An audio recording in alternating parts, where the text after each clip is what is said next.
Estamos en el capítulo 3 y hemos llegado, como te decía, a un punto muy importante porque el pueblo ha estado por mucho tiempo, de hecho 40 años, en la tierra, no en la tierra prometida, pero en el desierto. Ha salido de Egipto y ahora está en el desierto y ha estado siendo guiada por Moisés ahí en el desierto y toda una generación que perece en el desierto básicamente por incredulidad, ¿no? Porque han estado ahí y hace unos 38 años antes del libro de Josué o de lo que estamos estudiando habían mandado unos espías también a la tierra y habían regresado estos 12 espías con un reporte negativo de la tierra prometida. Sí, es una tierra donde fluye leche y miel, una tierra abundante, una tierra buena. Sin embargo, hay muchas dificultades.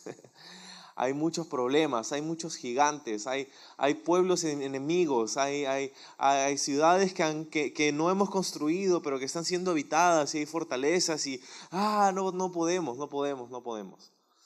¿No? Y básicamente toda esa generación escuchó el consejo de esas personas y estuvieron por 40 años en el desierto. Casi toda esa generación, si no decimos toda esa generación, perece en el desierto, no entrando a la tierra prometida. Imagínate cómo Dios los había sacado de Egipto con una mano poderosa para que entren a la tierra que Dios le había prometido a Abraham y ellos por incredulidad se quedaron afuera.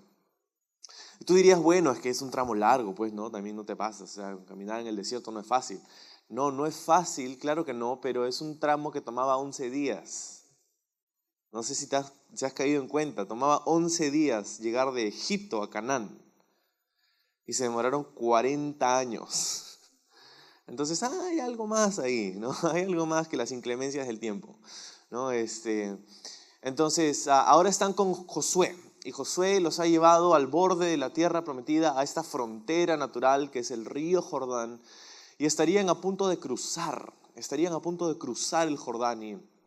Y vamos a ver que esto tiene un significado muy importante para nosotros el día de hoy como cristianos. Así que, bueno, Josué capítulo 3, versículo 1 dice: Josué se levantó de mañana y él y todos los hijos de Israel partieron de Sittim y vinieron hasta el Jordán y reposaron allí antes de pasarlo.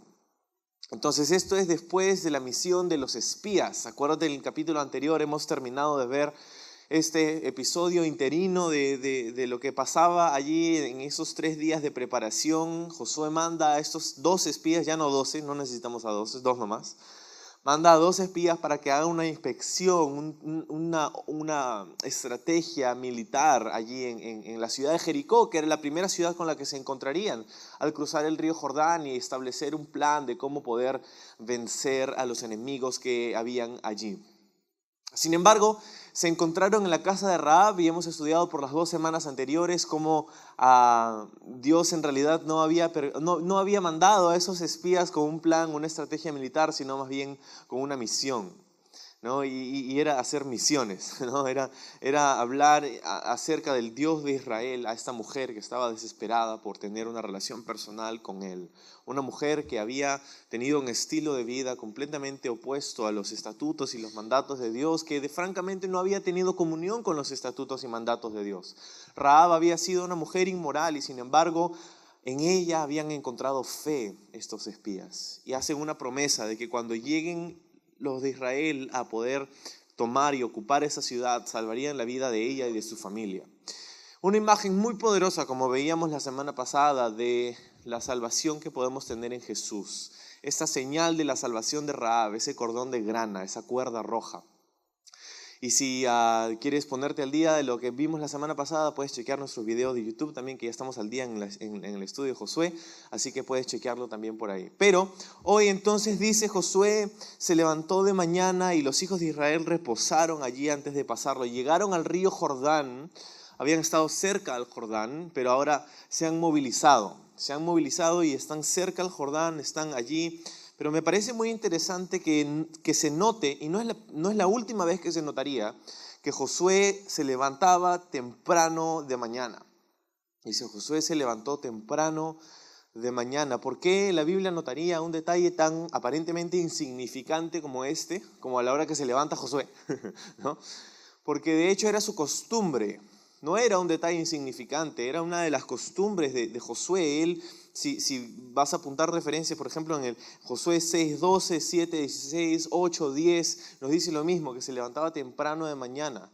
Entonces, él lo hacía así para tener un tiempo con el Señor antes de hacer la tarea que Dios le había llamado a hacer. Se levantaba temprano en la mañana porque estaba tratando de darle lo primero y lo mejor de su día a Dios, ¿no? Y qué importante es eso, porque vemos que en el Nuevo Testamento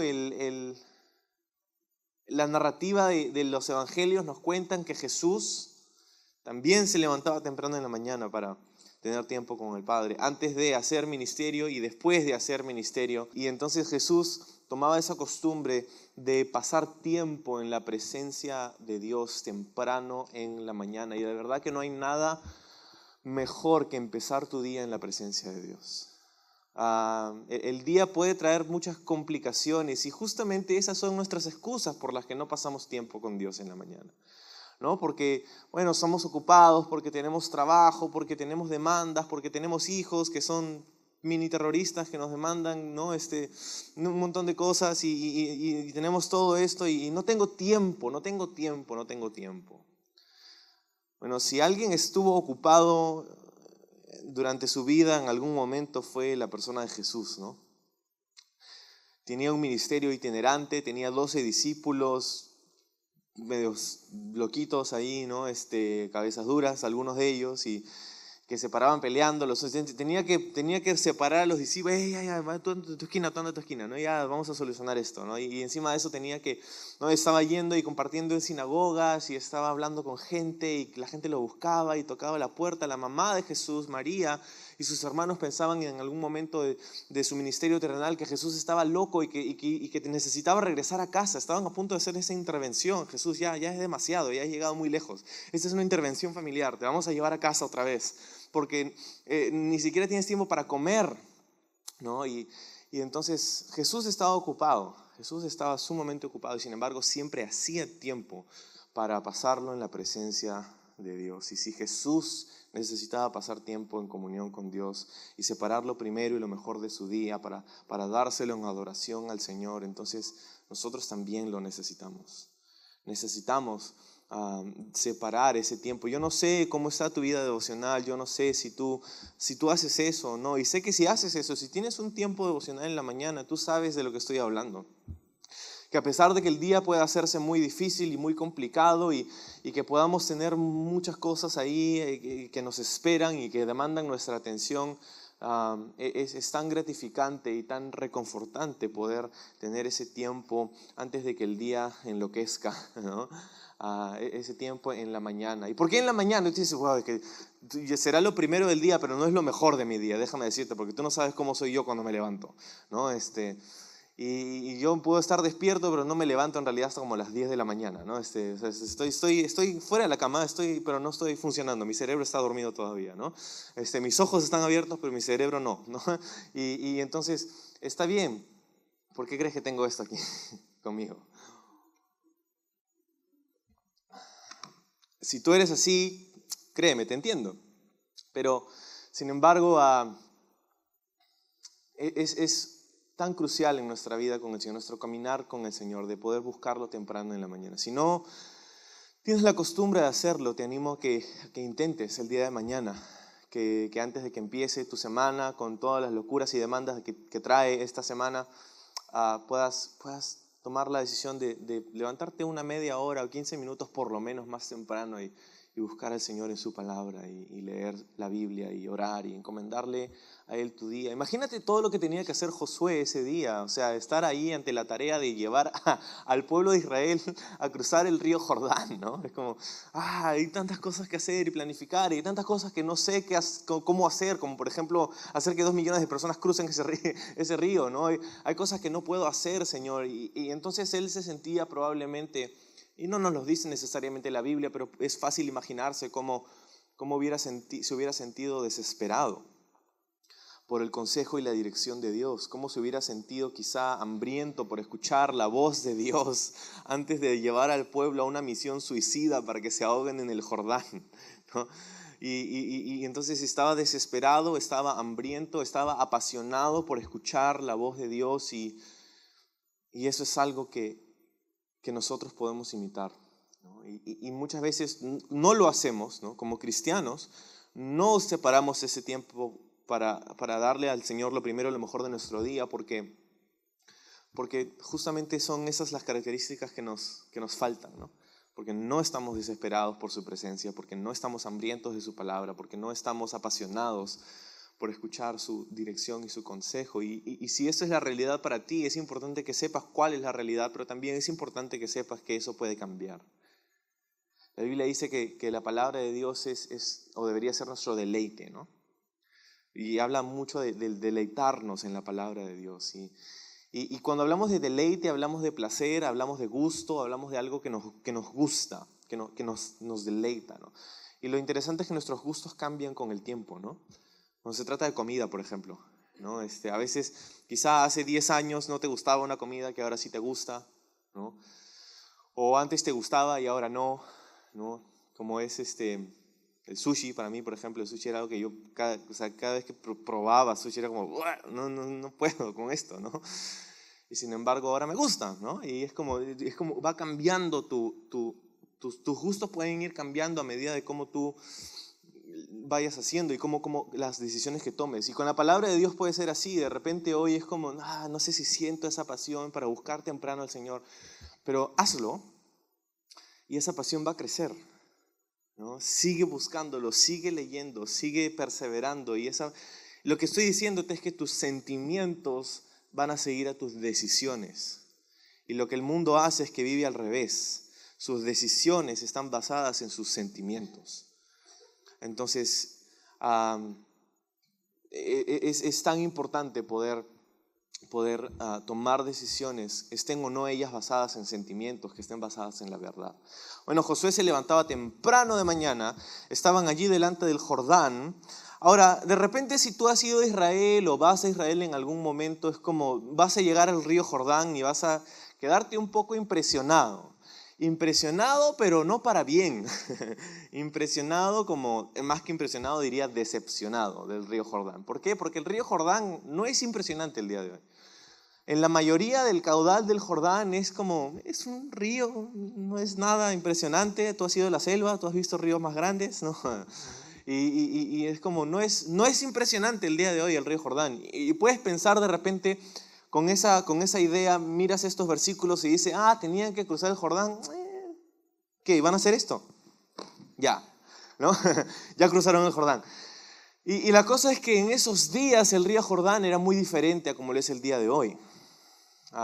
El día de hoy, quizá en una de las partes más caudalosas de las aguas del Jordán, hay un sitio, es un lugar de bautismo que se llama Yardenit, y es un sitio donde la mayoría de turistas van, y es ahí donde hacen los bautizos, ¿no? En estas batas blancas y todo eso, ya.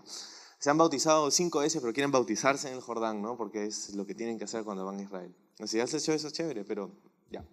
Entonces, ese es el lugar como más caudaloso, digamos, del río Jordán el día de hoy. Pero en los días de Josué, el río Jordán era mucho más grande, porque a través de la historia, tú sabes, se han hecho represas, desviaciones, acueductos, y el consumo humano a través de la historia ha hecho que el caudal del Jordán disminuya considerablemente.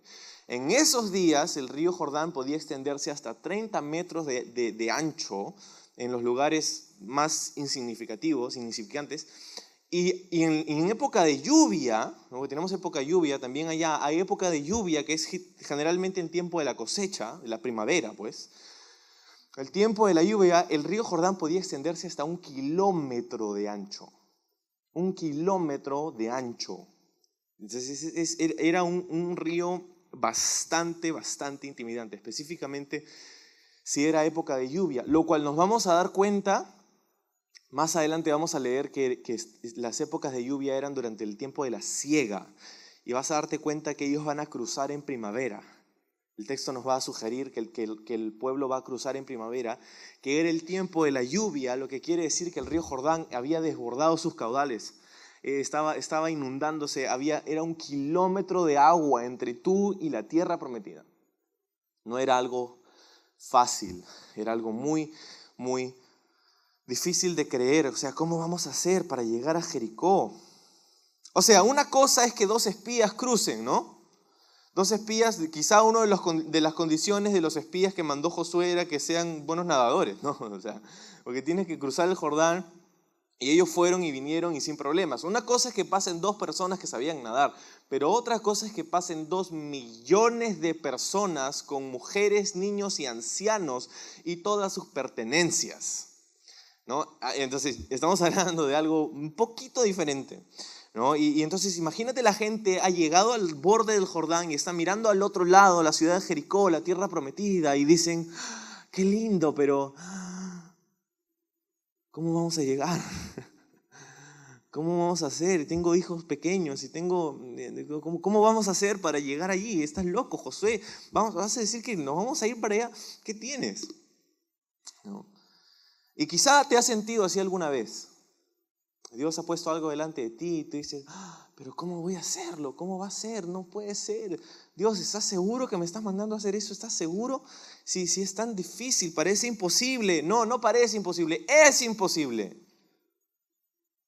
Muchas veces Dios nos pone en lugares donde francamente fuera de su intervención no podemos alcanzar lo que ha puesto delante de nosotros. A Dios le gusta poner las probabilidades en nuestra contra muchas veces. ¿Te has dado cuenta? ¿Y por qué lo hace? ¿Porque le gusta molestarnos? No. Lo hace porque le gusta mostrarnos su poder. Le gusta a Dios ponernos en imposibilidades, porque si nos fuera posible hacer lo que Él nos manda, entonces francamente no lo necesitaríamos. Si Dios te dice cruza el Jordán y este es un riachuelo que puedes saltar, no necesitas la mano de Dios para saltar necesariamente. Ya vas a decir que claro, Dios te ha creado y cada parte de lo que tú eres es de Dios. Sí, eso es cierto. Sin embargo, no necesitarías tomar un paso de fe, ¿verdad? Si Dios te mandara a hacer cosas fáciles, no necesitarías fe. Pero muchas veces Dios nos manda a hacer cosas difíciles y hasta imposibles. Para cuando estemos ahí y cuando demos ese paso de fe, veamos la mano y la gloria de Dios y el poder de Dios. No, muchas veces Dios pues nos pone en esos lugares improbables o imposibles. Y recordamos en esos momentos lo que Jesús dijo a sus discípulos. Lo que es imposible para el hombre es posible para Dios. No hay nada imposible para Él. ¿Cuántos creemos que no hay nada imposible para Dios? Sí, lo creemos, pero ¿verdaderamente lo creemos? Cuando recibimos malas noticias, ¿lo creemos? Cuando nos llegan noticias de situaciones que están fuera de nuestro control, ¿lo creemos? Cuando el doctor nos da malas noticias, ¿lo creemos? Cuando nuestros familiares pasan por dificultades, ¿lo creemos? Cuando estamos enfermos, ¿lo creemos? Cuando la situación política de nuestro país está hasta las patas, ¿lo creemos? ¿Te das cuenta? Esto no es solamente un cliché que creemos los cristianos, es algo que necesitamos, a lo que necesitamos aferrarnos, que para Dios no hay nada imposible. Y si verdaderamente lo creemos, quiero decirte algo, si verdaderamente lo creemos, tú vas a vivir diferente. Vas a vivir diferente. Entonces, versículo 2. Y después de 3 días, los oficiales recorrieron el campamento y mandaron al pueblo diciendo: cuando veáis el arca del pacto de Jehová vuestro Dios y los levitas sacerdotes que la llevan, vosotros saldréis de vuestro lugar y marcharéis en pos de ella, a fin de que sepáis el camino por donde habéis de ir, por cuanto vosotros no habéis pasado antes de ahora por este camino, pero entre vosotros y ella haya una distancia de como 2000 codos, no os acercaréis a ella. Entonces pasan 3 días, están observando el Jordán y todo, y los líderes civiles, los líderes del pueblo, salen a decirle al pueblo que se prepare y que la señal del inicio de la movida, ¿no?, de todo, sería el arca del pacto, ¿no? Entonces cuando ustedes vean el arca del pacto y de este punto hasta el final del capítulo, lo que domina el texto es el arca del pacto, que se menciona como unas 13 veces en este capítulo nada más.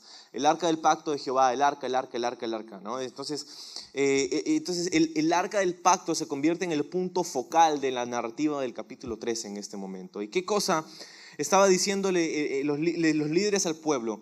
Que ellos iban a ver el arca del pacto cuando los sacerdotes levitas la lleven, y ellos debían seguir, ¿no? Ellos debían seguir el arca del pacto.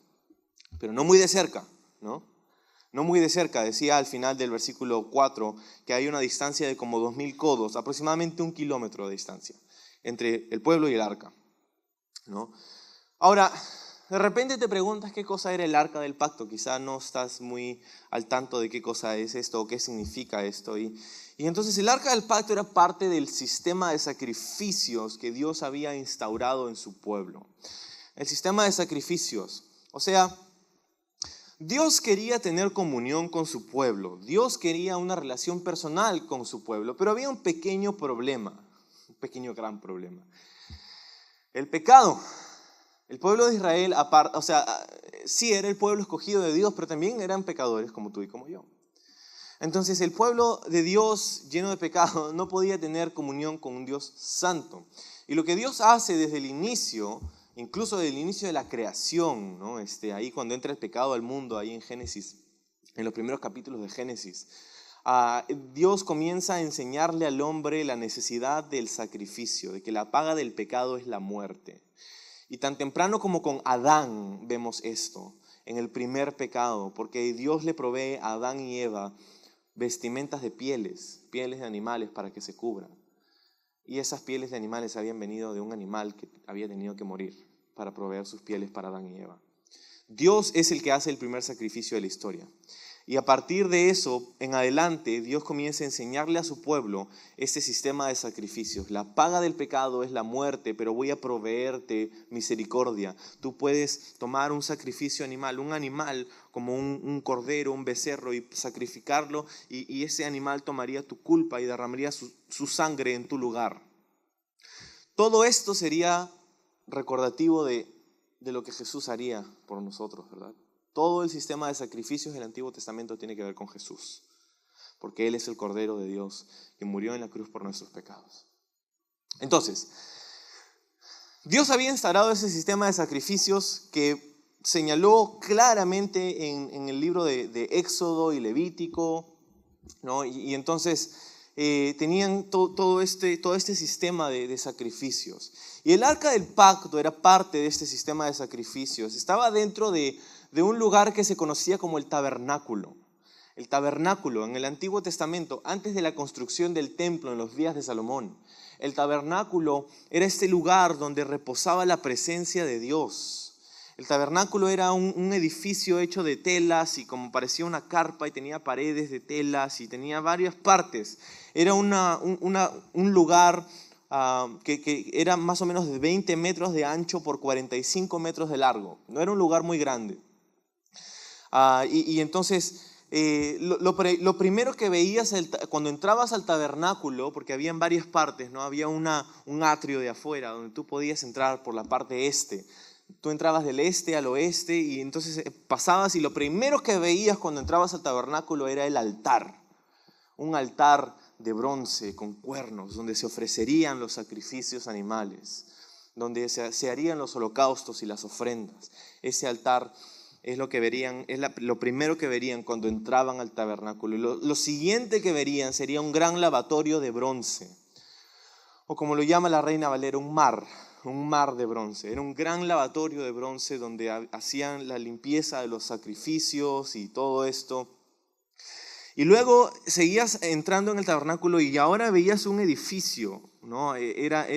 Ahora estabas dentro de este complejo, y dentro del complejo que era el tabernáculo tienes el santuario, ¿no? El santuario, que era un edificio hecho de telas y entonces arte y cosas muy chéveres.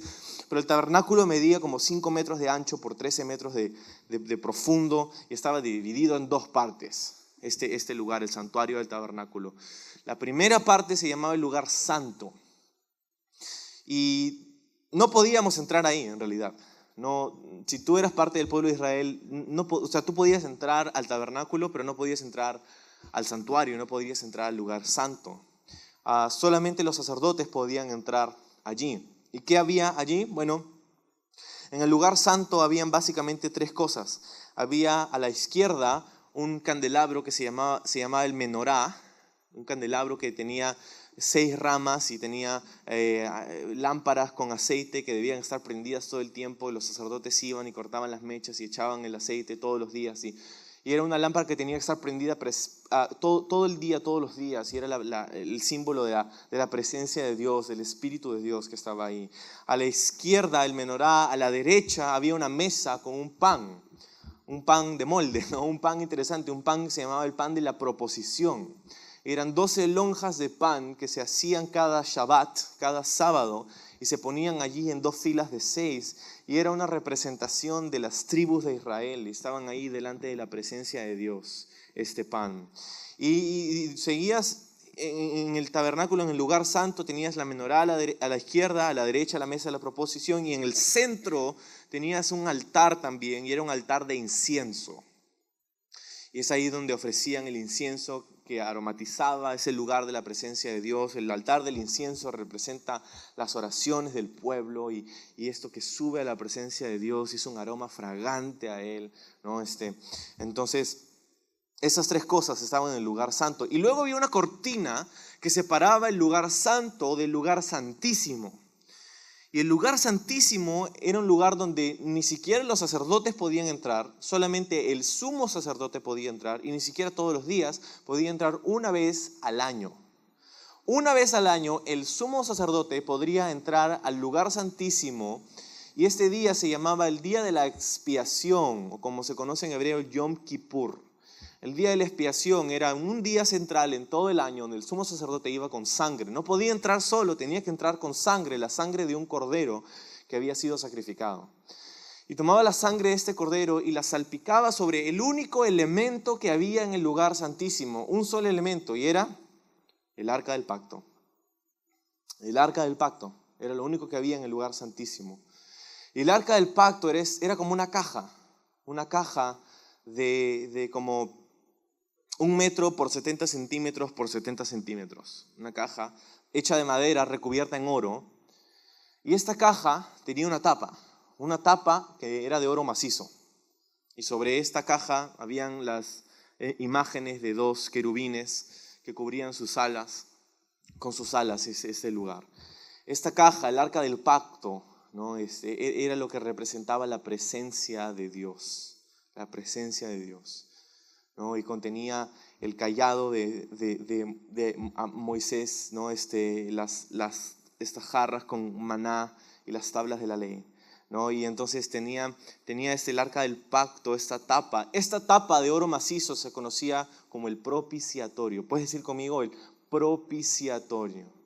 Propiciatorio, es el nombre de la tapa de la caja del pacto de oro macizo. Y entonces lo que hacía el sumo sacerdote en Yom Kippur, el día de expiación, es que entraba con la sangre del cordero y la salpicaba, tomaba su dedo y la salpicaba sobre la tapa, sobre el propiciatorio. Salpicaba la sangre del cordero una vez al año. Y esto era simbólico de cómo era el día donde era el día de la reconciliación, donde el sumo sacerdote intercedía por toda la nación a través de esta sangre del cordero y la echaba sobre la presencia de Dios, específicamente sobre el propiciatorio, echaba la sangre. Y ahora, si ponemos gráficamente, ¿no?, a Dios mirando desde su presencia el lugar santísimo y miraba esta caja que representaba su presencia, había algo entre la presencia de Dios, ¿no? Él miraba y antes de verlo, lo primero que veían sus ojos, ¿no?, la sangre del cordero. Y esta sangre era una sangre que estaba ahí, que cubría esta tapa. Y puedes imaginarte como año tras año, porque no la limpiaban, ¿no? Entonces año tras año, tras año, tras año, había una capa de sangre, ¿no? Y entonces, esta era una sombra de lo que haría el sacrificio de Jesús por nosotros. Somos cubiertos por su sangre. Y cuando Dios nos ve a nosotros, no nos ve a nosotros. Dios no veía el cayado, las tablas de la ley o el maná, pero lo primero que veía era la sangre. Y cuando nosotros estamos en Jesús, lo primero que Él ve es la sangre de Jesús. Y por eso que Dios nos puede llamar santos, justos, perfectos. En la fe de la sangre de Jesús. Entonces, el arca de la proposición. El arca, perdón, del pacto. Entonces, cuando el pueblo de Israel se movía a través del desierto, porque había una nube en el día y una columna de fuego en la noche que los guiaba, ¿no? Y cuando era hora de partir al siguiente campamento, lo que hacían es que tomaban el tabernáculo y lo desmantelaban y lo llevaban al siguiente lugar donde Dios los estaba guiando. Algo así como lo que hacemos todos los domingos en la mañana, ¿no? Tomamos todos los implementos de la iglesia, ¿no? Y los llevamos ¿no? Y los traemos, y los llevamos, y los traemos. Entonces, es lo que hacían. Y habían personas que estaban encargadas de hacer eso. Específicamente, las personas que estaban encargadas de llevar el arca del pacto. No cualquiera podía cargar el arca del pacto. Había un grupo específico de levitas que estaban encargados por Dios para llevar el arca del pacto. Y específicamente eran los hijos de Coat, los coatitas. Ellos eran los que debían llevar. Y ellos eran levitas, mas no eran sacerdotes. ¿Okay? Hay una diferencia entre levita y sacerdote. Todos los sacerdotes son levitas, pero no todos los levitas eran sacerdotes, ¿no? Entonces, los hijos de Coat eran levitas, mas no sacerdotes. Ellos eran los que se encargaban de la movilización del tabernáculo, específicamente el arca del pacto. Y cuando lo hacían, desmantelaban todo y ponían unas barras de madera alrededor. Había unos aros a los costados del arca y pasaban las barras y las llevaban y cargaban así el arca del pacto. Y era muy específico Dios al dar sus instrucciones acerca de cómo debía hacerse esto. Y una de las cosas que hacían es que recubrían el arca del pacto con unas pieles cuando transportaban el arca. Pero ahora es lo que dice aquí el pueblo, lo que dice Josué al pueblo a través de sus líderes. Les dice, mira, ustedes van a ver el arca del pacto moverse. Entonces estamos hablando de una movilización. Pero es interesante porque dice, ustedes no han ido por aquí antes, en el versículo 4. Ustedes no han venido antes por aquí. Y por eso tiene que haber una distancia como de 1 kilómetro entre el arca y ustedes, porque tienen que ver por dónde va a ir. Esto es algo nuevo que Dios está haciendo. Porque ellos han visto el arca moverse antes. Eso no sería poco común para ellos, pero sería una experiencia diferente. Ahora no se nos dice nada acerca de que el arca tenía que ser recubierta con piel o algo así. No se nos dan esos detalles. Y es curioso porque ahora debía haber una distancia de 1 kilómetro. Porque ya no serían guiados por la nube ni la columna de fuego. Ahora estaban siendo guiados por el arca, por la presencia de Dios. Y tan solo quizá, por la primera vez en la vida de toda esa generación, ellos van a ver con sus propios ojos el arca del pacto sin ser recubierta.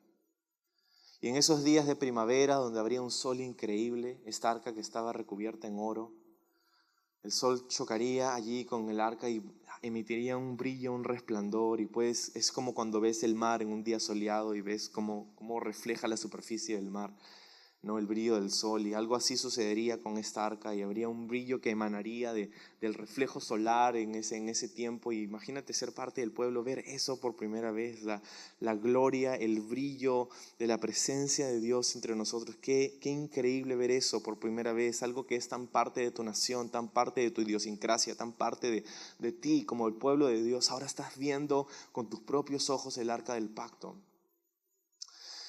Eso sería diferente en muchos sentidos de lo que ellos habrían visto antes, porque en este caso dice que estaban llevando los sacerdotes. No menciona a los levitas que típicamente los llevaban. Dice los levitas sacerdotes que la llevan. Es interesante eso. Ahora serían sacerdotes llevándola, ¿no? Y entonces es muy interesante que el arca pasaba primero. ¿Qué significaría esto para el pueblo? Estaban diciéndole, queremos que tu presencia vaya delante de nosotros. Queremos ser guiados por ti, queremos ser guiados por tu presencia. Queremos que tú pases primero, nosotros queremos seguirte a ti. Queremos que la presencia de Dios esté con nosotros y vaya delante de nosotros. Eso es lo que estaría pasando en el corazón del pueblo y de estos líderes en específico. Ser guiados por la presencia de Dios. Versículo 5 dice, y Josué dijo al pueblo, santificaos porque Jehová hará mañana maravillas entre vosotros. Santificaos porque Jehová hará mañana maravillas entre vosotros. Qué gran promesa, ¿no? Mañana vas a ver la mano de Dios, vas a ver maravillas de parte de Dios. Es lo que le dice Josué al pueblo. Es interesante porque el día de mañana para ellos representaría un día de muchas incertidumbres, de muchas cosas que no sabían, de potenciales peleas con el ejército y todo. Y lo que Josué le dice, mira, el pueblo no le dice, ¿sabes qué, chicos? Ya, vayan afilando sus espadas, por favor, vayan afilando sus espadas, practiquen puntería, ¿no? Los arqueros vayan sacando sus flechas y poniéndolas en su, ¿no? Y prepárense. No, lo que le dice Josué es, santifíquense. Santifíquense. Conságrense, sepárense, es lo que le dice Josué al pueblo. Que es lo que significa santificar, ser separado. No necesitaban sus fuerzas carnales, sus espadas, su estrategia militar. No necesitaban, así vamos a ver qué hacemos, ¿no? Pensamos, una lluvia de ideas, a ver, ustedes díganos qué hacemos. No, le dice santifíquense, santifíquense. ¿Qué significaría prácticamente para ellos este mandato? Ellos tendrían que tomar un baño de purificación, un mikveh, un baño de purificación. Y tendría que ponerse una túnica nueva. Este era un rito de purificación ceremonial. Tenían que abstenerse de ciertas cosas. Tenían que estar listos para lo que Dios quería hacer. Y wow, qué gran lección para nosotros. Porque no creo que haya ninguno de nosotros, no creo, que diga, no, yo no quiero ver la mano de Dios. No, mañana yo estoy bien, ¿no? No necesito en realidad ver la maravilla que Dios va a hacer. Todos queremos eso, todos queremos ver la mano de Dios en nuestra vida, todos queremos ver el poder de Dios, todos queremos ver su dirección, su consejo, todos queremos ver su poder, todos deseamos eso, pero ¿sabes qué es lo que les dice Josué al pueblo para que puedan experimentar eso? Santifíquense, santifícate. ¿Qué significa prácticamente para nosotros eso? No es báñate y ponte una ropa nueva, pero sí es ser separado. Ser separado involucraba dos cosas: ser separado de algo y ser separado para algo. ¿Qué es lo que significa santidad? Ser separado. Separado de algo, separado del mundo, de la corriente del mundo, de la cultura del mundo. Y no quiere decir separado en el sentido de que vamos a vivir como monjes o monjas o que vamos a ir a un convento. No está diciendo eso, pero separado es como un bote, ¿no? Un bote puede estar en el mar, pero el problema es cuando el mar está en el bote, ¿no? Y así es como Dios nos ha llamado a nosotros, a vivir en medio del mundo. Jesús dijo, yo no estoy orando para que salgan del mundo, estoy orando para que no sean del mundo. ¿No? Y entonces somos llamados a vivir en este mundo, pero a no ser contaminados por este mundo. Y luego dice, santifica, separado de algo, pero también separado para algo. No es suficiente decir, ya, yo no voy a hacer eso, no voy a hacer eso, no voy a decir eso, no voy a ver esa película. No es suficiente hacer eso. Dices, es separado para algo. Para algo. Y es para Dios, para sus propósitos, para su voluntad, para su reino, para lo que Él desea hacer. ¿Qué significa prácticamente para ti eso? No lo sé. Pero hay algo a lo que Dios te llama a ser parte de su obra, a ser parte de su voluntad, de su reino, ser un instrumento en sus manos, pero para eso necesitas santificarte, o sea, separarte de algo y para Él, separarte para Él. Prácticamente esto quizás significa tu agenda. Hay muchas personas, hay muchos cristianos que quisieran, yo quisiera servir a Dios, pero estoy ocupado. Y puedes tener todas las mejores intenciones de la vida, pero si no le das a Dios tu disposición y tu disponibilidad, si Dios te dice, quiero que hagas esto, y tú dices, Señor, estoy ocupado, lo siento, tú te la pierdes. Porque Dios va a encontrar otra persona para hacerlo. Pero Él te invita, Él te llama. Santifíquense, dice Josué. Y santifíquense es lo que dice Jesús. No para ganar mi amor, mi afecto, la salvación o el perdón de tus pecados, porque nada de eso tiene que ver con el perdón de tus pecados, tiene que ver con la proporción con la que ves el poder y las maravillas de Dios en tu vida. Entonces, versículo 6 dice, habló Josué con los sacerdotes diciendo, tomad el arca del pacto y pasad delante del pueblo. Y ellos tomaron el arca del pacto y fueron delante del pueblo. Entonces Jehová dijo a Josué, desde este día comenzaré a engrandecerte delante de los ojos de todo Israel, para que entiendan que como estuve con Moisés, así estaré contigo. Ahora Dios oficializa esta transición entre Moisés y Josué. Así como estuve con Moisés, así estaré contigo, y el pueblo lo notará, el pueblo lo sabrá, porque mi respaldo está contigo, Josué. ¿No? Y entonces ahora es interesante porque es un paralelo del Nuevo Testamento. Porque Jesús también vivió como 30 años antes de empezar su ministerio público. Y fue en qué momento en el que, ¿qué es lo que marcaba el inicio del ministerio público de Jesús? Su bautizo en las aguas del Jordán. ¿Con qué empieza Jesús su ministerio público? Siendo bautizado por Juan el Bautista en las orillas del río Jordán, donde el Espíritu Santo desciende sobre él en forma de paloma, ¿no? Como una paloma. Y una voz del cielo dice, este es mi Hijo amado en quien tengo complacencia. ¿No? Ese es el momento del inicio público del ministerio público de Jesús, donde en el bautizo del Espíritu Santo. Y quiero que sepas un secreto, y no quiero que te pierdas esto. Si estabas dormido, despierta. Si alguien está dormido a tu costado, dale un codazo, una cachetada, lo que tienes que hacer. No, mentira. Pero esto, no quiero que te pierdas este detalle. Y es lo siguiente. Este cruzar el Jordán es un símbolo para nosotros. El pueblo cruzó el Jordán así como cruzaría años atrás las aguas del Mar Rojo. Pero sería diferente, porque esta vez necesitaban dar un paso de fe. Esta vez no esperarían a que Moisés levante su cayado y las aguas se abran y digan, ahora sí podemos pasar. Ahora los sacerdotes tenían que poner sus pies en el agua, en fe de que algo pasaría. Tenían que tomar un paso de fe. Esta vez no seguirían a Moisés, pero el arca del pacto, el pueblo de la presencia de Dios. Esta vez requeriría un paso de fe de parte de ellos. Esta vez, este bautizo en las aguas del Jordán es un símbolo del bautizo del Espíritu Santo en la vida del creyente.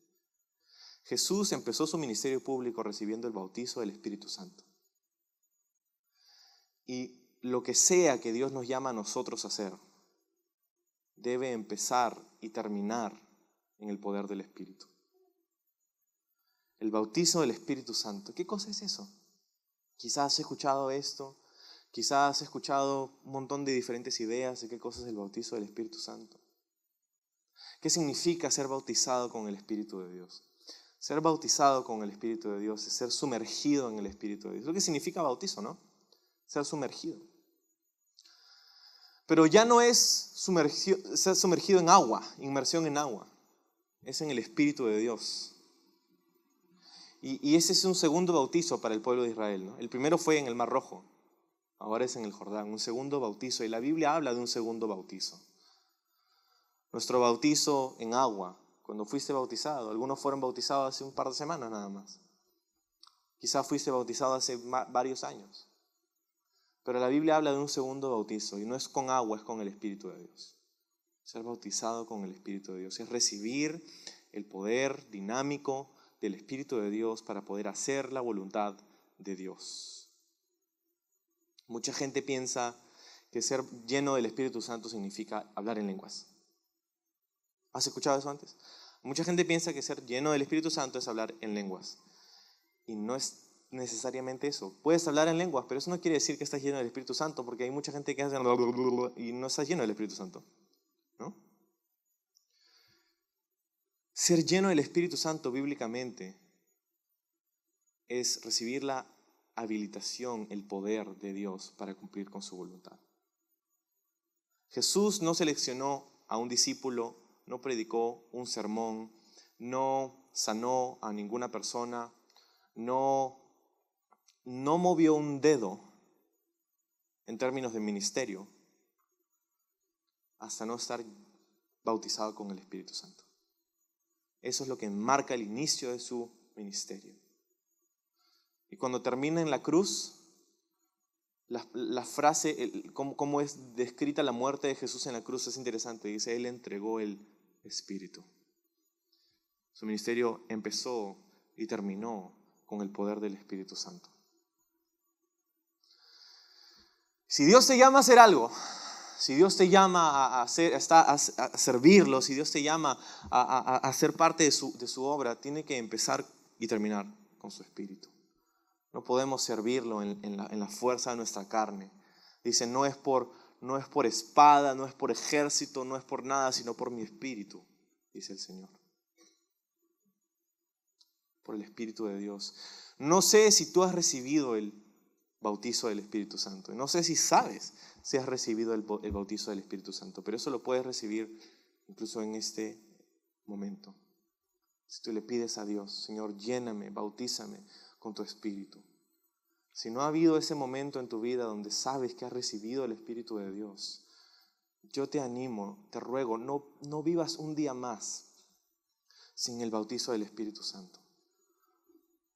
Sin ese poder que Dios quiere darte para hacer cumplir su voluntad en tu vida. Entonces, versículo 8. Tú pues mandarás a los sacerdotes que llevan el arca del pacto, diciendo, cuando hayáis entrado hasta el borde del agua del Jordán, pararéis en el Jordán. Y Josué dijo a los hijos de Israel, acérquense y escuchen las palabras de Jehová vuestro Dios. Añadió Josué, en esto conocerán que el Dios viviente está en medio de vosotros. Él echará delante de ustedes al cananeo, eteo, heveo, fereceo, gergeseo, amorreo y jebuseo. Estos 7 pueblos que habitaban en la tierra de Canaán. Dios los va a echar. Y algunas personas leen esto y dicen, pero ¿cómo puede ser que Dios quiera votar a este pueblo? ¿No? Y tienen problemas con eso. Simplemente pasa lo siguiente, Dios había esperado como 400 años que estos pueblos se arrepientan. No es que Dios iba a exterminar a estos pueblos porque sí, es un Dios genocida. No. Dios había esperado pacientemente 400 años desde la promesa de Abraham, más de 400 años, para que el pueblo se arrepienta, este pueblo de Canaán. Sin embargo, su corazón se endurecía y sus prácticas y su idolatría eran horrendas. Sacrificios humanos, sacrificios de bebés al dios Moloch. Había un dios que se llamaba así, Moloch, y en la tierra de Canaán practicaban esto. Los bebés los ponían en los brazos de estas estatuas de hierro hirviendo al rojo vivo y los ponían ahí, los sacrificaban a los bebés recién nacidos al dios Moloch. Era increíble, o sea, y la maldad y la corrupción y todo esto. Y lo que Dios hace a través de su pueblo Israel es simplemente traer su juicio a la tierra de Canaán, usando al pueblo de Israel. Pero ¿sabes qué? No se quedó ahí, porque tú sabes que Dios también usó así a Babilonia y a Siria para traer su juicio sobre su propio pueblo cuando ellos se apartaron de Dios. Entonces, versículo 11 dice, he aquí, el arca del pacto del Señor de toda la tierra pasará delante de vosotros en medio del Jordán. Tomad pues ahora 12 hombres de las tribus de Israel, uno de cada tribu, y cuando las plantas de los pies de los sacerdotes que llevan el arca de Jehová, el Señor de toda la tierra, interesante como otra vez mencioné este título, ¿no? Se asienten en las aguas del Jordán se dividirán porque las aguas que vienen de arriba se detendrán en un montón. Josué les está diciendo, Dios va a detener las aguas del río Jordán. Dicho sea de paso, era 1 kilómetro de distancia 1 kilómetro de ancho ese río. Y Dios va a parar 1 kilómetro de caudal del río Jordán para que puedan cruzar. Pero les dice, tienen que primero, los sacerdotes tienen que poner sus pies en el agua. ¿Qué hubiera pasado con los sacerdotes, no? Como llegando el agua, ¿no? Ok, ya llegamos a la orilla. ¿Está fría? Eso sí está fría. Bueno, ya. Y seguían. Y miraban. No pasa nada. Seguimos. Y seguían. Y el agua, ¿hasta dónde les llegaba el agua? ¿No? Iban subiendo, iba subiendo. Ya, Señor, ya. ¿No? Y era un proceso que tomaba fe. Ellos no sabían qué iba a pasar. Habían escuchado lo que Josué les había dicho, la palabra del Señor, pero tenían que tomar un paso de fe. Una gran lección, la fe y las obras. La fe que no cambia tu vida tampoco salva tu alma. Es una fe que nos lleva a la acción. Es una fe que nos lleva a la acción. Ellos tomaron esa acción, esos pasos de fe. Y tú debes tomar pasos de fe en tu caminar con el Señor. Aconteció, versículo 14, cuando partió el pueblo de sus tiendas para pasar el Jordán y los sacerdotes delante del pueblo llevando el arca del pacto, cuando los que llevaban el arca entraron en el Jordán y mojados hasta la orilla del agua, porque el Jordán suele desbordarse por todas sus orillas durante el tiempo de la siega, que es el tiempo de la cosecha, que es el tiempo de la primavera, que es el tiempo de la lluvia, que es el tiempo donde el río Jordán tenía 1 kilómetro de ancho. Las aguas que venían de arriba se detuvieron como en un montón bien lejos de la ciudad de Abraham, que está al lado de Zaretán, y las que descendían al mar de Arabá, al mar salado, que es el mar muerto, se acabaron y fueron divididas, y el pueblo pasó en dirección de Jericó. Mas los sacerdotes que llevaban el arca del pacto de Jehová estuvieron en seco, firmes en medio del Jordán, hasta que todo el pueblo hubo acabado de pasar el Jordán, y todo Israel pasó en seco. ¿En qué pasó? En seco. En seco. Esto es algo milagroso, increíble, que Dios hizo parar las aguas del río Jordán, que fluyen de norte a sur. Empiezan ahí en el norte, en el monte Hermón, que es una montaña, una cordillera increíble que tiene nieve ahí arriba y se va derritiendo y va dando lugar a 3 ríos que son las vertientes del río Jordán. Y este río Jordán entonces comienza a fluir ahí del monte Hermón y pasa hacia el sur y va pasando ahí por Galilea y desemboca en el mar de Galilea. Entre Hermón y Galilea antes había otro lago que ahora no existe, pero había un lago más, y pasaba el mar de Galilea y luego seguía bajando y desembocaba en el mar muerto, creando el valle del Jordán, como se conocía, ¿no? Y entonces están ahí en la orilla norte del mar muerto, ¿no? Ahí donde estaba Jericó, al lado oeste del mar, del río. Y ahora estaba el pueblo a punto de cruzar y dice que tenían que poner sus pies en el agua y que Dios iba a detener el agua en un montón más al norte, dice la ciudad de Adán, versículo 16, la ciudad de Adán. Es una ciudad interesante porque es la única vez en la Biblia que se menciona esta ciudad. Algunos hallazgos arqueológicos han pensado que han encontrado este lugar, la ciudad de Adán. Entonces es interesante. Pero Dios detiene las aguas en un montón. Y algunas personas dicen, bueno, pero es que esto era ¿cómo Dios hizo esto, ¿no? Algunas personas tratan de asignarle causas naturales a esto. ¿Por qué? Porque en la historia conocida, reciente, en los últimos 1000 años, hay registradas por lo menos 3 ocasiones donde el río Jordán se detuvo. Hay registradas 3 ocasiones. Por ejemplo, en el 1267, el 8 de diciembre de 1267, hubo un terremoto. Hubo un terremoto que hizo que las paredes naturales del Jordán se desborden, causando como una represa natural. Y el río Jordán se detuvo como 10 horas ese día. En otro día, en 1927, hubo otro terremoto que pasó lo mismo y se detuvo el río Jordán como por 21 horas. Ahora, esto no fue durante la primavera, cuando el río crecía, fue en otro momento, cuando el río estaba menos caudaloso. Pero algunas personas dicen, es que hubo un terremoto entonces, y el terremoto hizo que, no, y pararon las aguas, y es algo que Dios obra a través de lo natural. Sí, Dios obra a través de lo natural, pero en esta instancia, en este caso, no era nada natural. ¿Por qué? Piensa en todo lo que significaba, pues, o sea, Esto fue algo predecido. No sé cuándo fue la última vez que predijeron un terremoto, ¿no? Si es que fue un terremoto la causa de esta represa natural, ¿no? Y no solamente, bueno, yo siento que va a venir un terremoto. No, sino es que cuando los sacerdotes pongan sus pies en el agua va a parar. O sea, eso es algo que no puedes predecir así nomás, pues, si es algo natural. Imagínate todo el pueblo. Y no solamente eso, sino que las aguas tenían que parar y tenían que cruzar y tenían que pasar 2 millones de personas. Y como vamos a ver que dice, todos ellos pasaron en seco. Y fue cuando la última persona cruzó que las aguas regresaron, ¿no? Es algo sobrenatural que Dios está haciendo en este pasaje. Hay gente que no puede creer eso. Yo no tengo problema con eso. Si puedes pasar Génesis 1:1, ¿qué dice Génesis 1:1? En el principio creó Dios, ¿qué cosa? Los cielos y la tierra. Si ¿crees eso? Si crees eso, si crees que tu Dios abrió la boca y creó con su palabra todo lo que existe, todo el universo, ¿qué parar un riachuelo hacer así? ¿Es difícil para él? No, ¿verdad? Entonces, si puedes pasar de Génesis 1:1, el resto es mucho más fácil, es pan comido. Entonces, unas lecciones finales del cruzar el río Jordán. Pasos de fe. ¿Cuándo fue la última vez que conscientemente tomaste un paso de fe? Y si en mucho tiempo no puedes identificar momentos en donde has sido puesto en situaciones que demandaban pasos de fe, estoy seguro que Dios quiere que tú camines por fe el día de hoy. Si todo en tu vida es como, bueno, no es fácil, pero hay situaciones que demandan fe. Y Dios quiere que obres a través de la fe. Toma pasos de fe.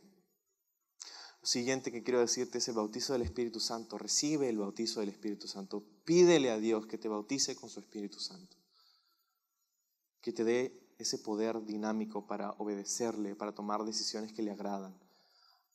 Específicamente, si sientes llamado a la obra de Dios, pídele que te llene de su Espíritu. Santifíquense, le dijo Josué al pueblo. Lo tercero que quiero decirte es,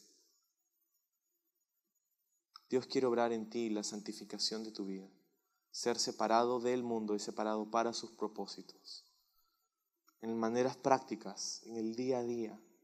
Esto no es un concepto abstracto, es algo muy práctico.